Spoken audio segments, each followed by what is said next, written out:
And given the appalling job that the ANC government has actually done in trying to undo that historic disadvantage, it's going to be the case that you're going to have large numbers of people who are appointed to positions, let's say, who shouldn't be appointed.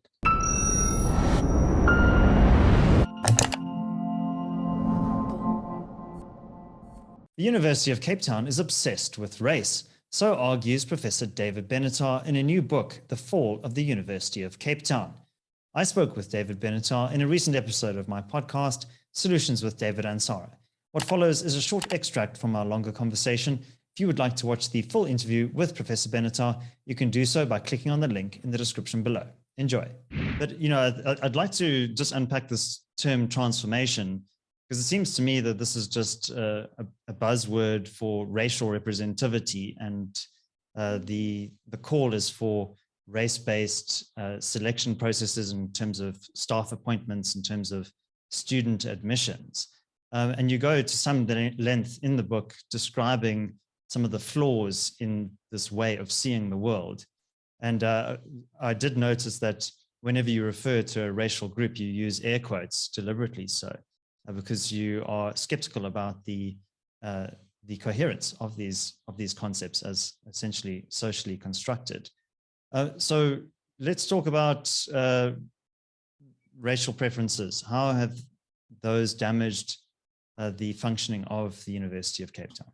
Well, you've drawn a connection between transformation and racial preferences. So the first thing that I should say is that I don't think that transformation is entirely reducible to racial preferences. I do agree with you that racial preferences are a large part of what transformation is taken to be, but it's not all that it's taken to be. So we need to acknowledge that.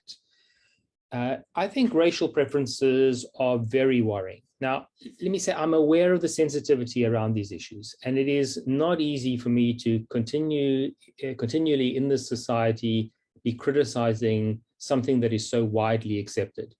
But I think we need to be very clear about what is appropriate and what is not appropriate. So I'm not opposed to rectifying injustice. In fact, I'm very much in favor of it. If somebody has been done an injustice, there's a value, an important value, to rectify that injustice.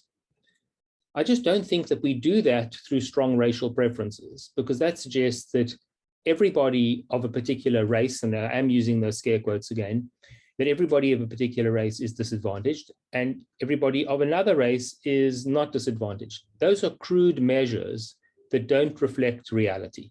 Enjoying this analysis? Click here to sign up for our 30-day free trial for more content from the CIA. So I'm not opposed to real rectification. Let's imagine, for example, there's somebody that's been to an inferior school, and their marks are not as high as somebody who's been to a very privileged school.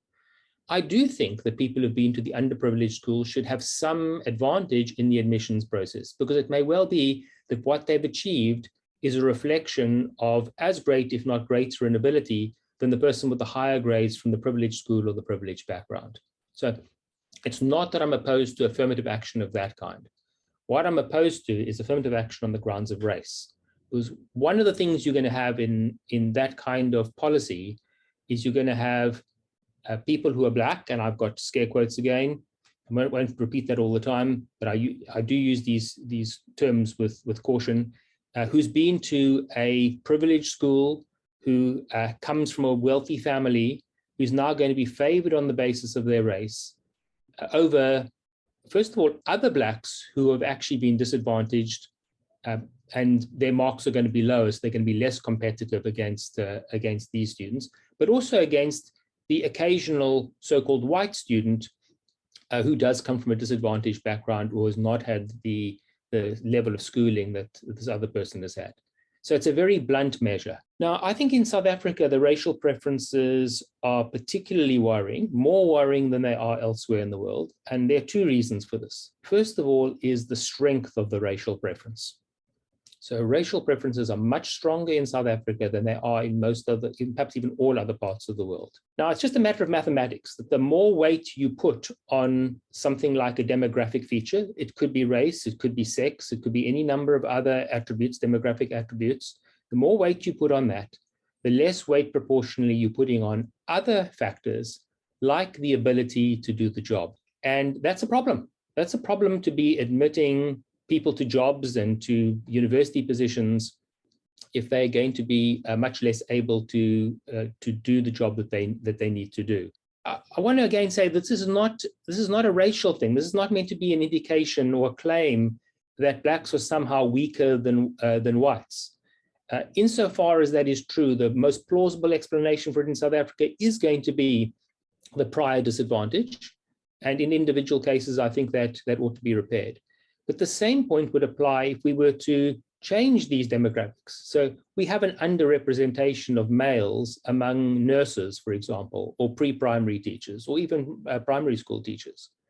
If you were to put great weight, let's say, on admitting people into nursing degrees and into primary school teaching degrees, if you put a lot of weight on the sex of the person, you're likely to get weaker applicants, because you're not going to be judging people on their suitability to do the job. You're going to be judging them on the basis of the demographic features. So this is a kind of race-neutral, sex-neutral point, that the more weight you put on demographic features, the less weight you're going to be putting on others. So that's the one problem, is the intensity of the preference in South Africa. The other problem is the numbers, the sheer number of people. So in the US, for example, where they have affirmative action policies in some places, they are trying to uplift a minority. They're trying to uplift a smaller proportion of the population. In South Africa, what is being sought is to benefit the majority. And in fact, what is being sought is representativity. So they want the university, let's say professoriate, to look like the demographics of the country. And given the history of the country, given the way in which disadvantage and advantage has followed racial lines in the past, given the amount of time it takes to undo that, and given the appalling job that the ANC government has actually done in trying to undo that historic disadvantage, it's going to be the case that you're going to have large numbers of people who are appointed to positions, let's say, who shouldn't be appointed. Again, I want to hasten to add, not all. There are going to be very many capable black candidates who are every bit as good, if not better, than the other candidates against whom they're competing. But on aggregate, when you've got the intensity of the preference and you've got and you're trying to favor a majority, you're going to have very serious implications for the society. And I think we're seeing this. And one of the implications was regarding academic appointments and also to the administration itself.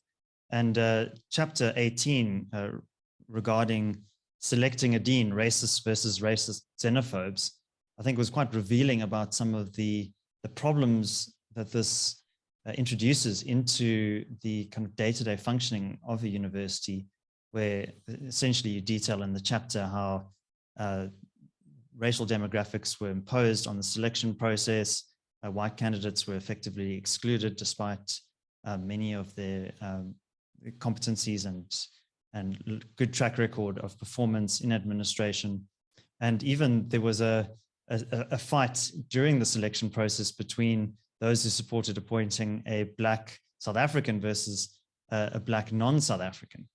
So it seems that there's also a kind of a racial nationalist element to this as well, that it's not purely about racial solidarity.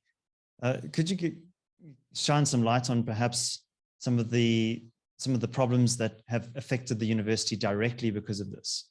Yes, well, let me first emphasize that, yes, there is a xenophobic element to this. So it's not, as you say, just a racial solidarity. It's also a nationalism of some kind. And this is a problem because the best universities in the world, and even just the better universities in the world, are going to want to hire the best people that they can get, irrespective of where they come from. And so one strong feature of good universities is that they are internationalized to a significant degree. They're not going to just appoint locals. They're going to want to appoint the best people, even if they come from abroad. And UCT has been the beneficiary of many international scholars, including from elsewhere in the African continent. And it would be a great pity if we were to lock out talent of that kind, which does seem to be the direction in which UCT is going. In that particular example that you cite, there were these bizarre machinations in which all the focus seemed to be directed on the demographic features about what race somebody was and what nationality they were, and did they become a South African before 1994 or after 1994, and this all just seems entirely irrelevant to somebody's suitability to perform the job of dean. Another thing that should be said is that, of course, this is not just about racial preferences. It's also about ideological conformity. Because if you were to get a darker skinned person, whether from South Africa or abroad, who didn't toe the orthodox line, who had so-called deviant views, that person would be extremely unlikely to be appointed to a position like a deanship at UCT. So it's really an overlay of multiple things, but that ideological element ought not to be dismissed. And in fact, paler people are much more likely to be appointed to these sorts of positions if they do ideologically conform. Their chances are going to diminish to 0 if they both have a pale skin and are ideologically deviant. Thanks for watching. If you found this discussion interesting and you would like to watch the full conversation with Professor David Benatar, you can do so by clicking on the link over here. And I'd also be grateful if you could subscribe to my other channel that's linked over here. My name is David Ansara. Until next time, take care.